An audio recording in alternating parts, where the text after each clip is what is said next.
When you reminisce about a facility that's been around for 87 years, where they've played baseball on site for 103 seasons, where millions and millions of people have walked through the turnstiles to watch the game they affectionately call America's pastime, you better believe there are going to be memories. More memories than we could ever hope to recount. But if you want to talk Tiger Stadium classics, you might want to start in 1935.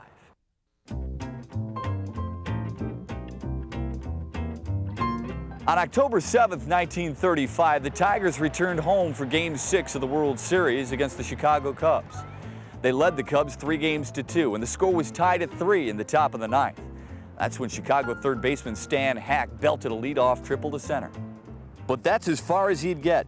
21-game winner Tommy Bridges bore down and struck out Billy Gurgis. And then in a move you'd never see today, Cubs pitcher Larry French batted for himself and grounded out weakly to the mound. Augie Galla then flew out to center, and the Tiger crowd of 48,420 let out a collective sigh of relief. In the bottom of the ninth, Mickey Cochran was standing right here on second base with 2 down. First base was wide open, but the Cubs elected to pitch to Goose Gosling. Bad mistake. He punched a broken bat single just over the second baseman's head. Cochran scored, and the Tigers had their first World Series championship.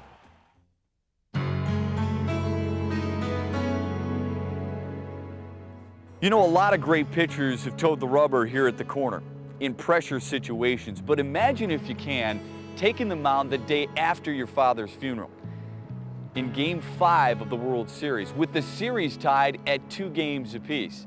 Well, it happened right here at what was then known as Briggs Stadium, October 6th, 1940, for Norman Lewis Bobo Newsom. He was the Tigers' ace in 1940, leading them to the pennant by going 21-5. The World Series opened at Crosley Field in Cincinnati. Newsom pitched the Tigers to a 7-2 win in the opener. But the next morning, he awoke in his Cincinnati hotel to discover his father, who was sitting in the stands the day before, had died of a sudden heart attack. Grief-stricken, Newsom went home to bury his dad. 3 days later, he returned to the national spotlight and a record crowd of 55,189 at Briggs. Fighting back tears and promising to win one for Dad, Newsom pitched a 3-hit gem, shutting out the Reds and giving Detroit a 3-2 series edge. Newsom was then called on to pitch Game 7 on just 1 day's rest. But despite his heroic effort, the Tigers lost 2-1. The Tigers would win their second World Championship in 1945, but it would be another 23 years before they made it back to the Fall Classic. That series against the then defending champion St. Louis Cardinals would turn on one play, right here near home plate. That play on October 7th, 1968 is still talked about, even to this day.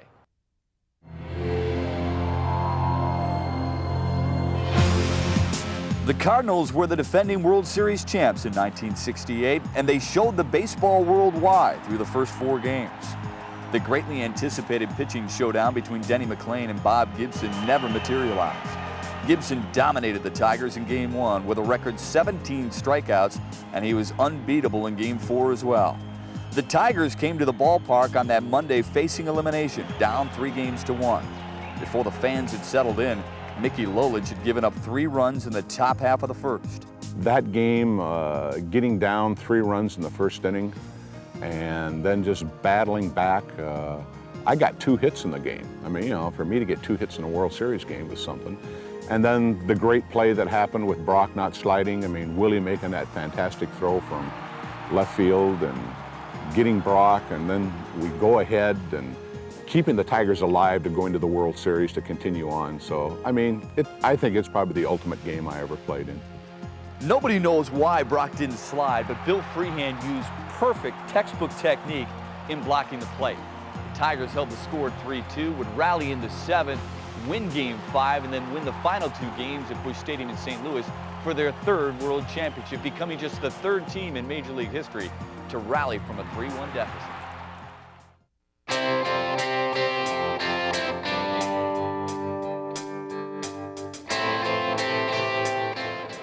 There's a long drive. That one is going way up. It is off the roof. That hit the transformer up there. You know, I don't think there's been an all-star game played where somebody hasn't mentioned that mammoth shot by Reggie Jackson in 1971. But the biggest home run delivered in recent memory landed right about here where I'm sitting today. An incredible moment and an appropriate exclamation point to an incredible season, a season that ended October 14th, 1984.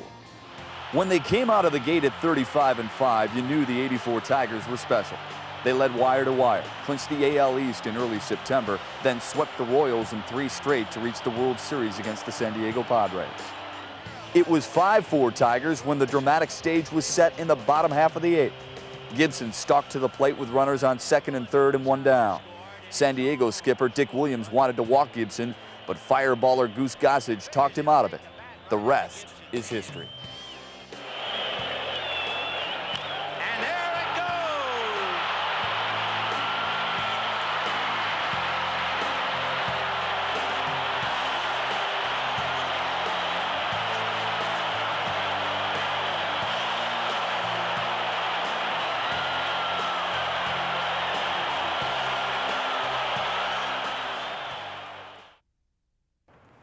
Just some of the great memories at this shrine we affectionately call the Corner. And the stories get better each time we retell them. Folks, they have played football, rock and roll, even opera here, but the memories that linger longest involve a small piece of cowhide and a wooden bat.